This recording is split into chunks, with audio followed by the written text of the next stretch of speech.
Today I'll show you how to transfer money from your regular bank account to your Revolut account. First, open the Revolut app and log in. On the main screen, look for the Add Money button and tap it. By default, the app may suggest topping up using Apple Pay or a saved card.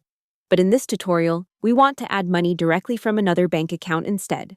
So, tap on the Apple Pay option. This will open a drop-down or list with more ways to add money. From that list, choose Regular Bank Transfer. Now you'll see your Revolut account details. Before you continue, select the currency you want to receive the transfer in, for example, Euro, Pounds, or USD. The account details will change depending on the currency you choose. That might be IBAN, sort code and account number, or local account details. Next, tap Share Details. Here you can either copy all the details to your clipboard or share them via any app you like. Hope the tutorial was helpful. Subscribe to my channel and see you in the next video.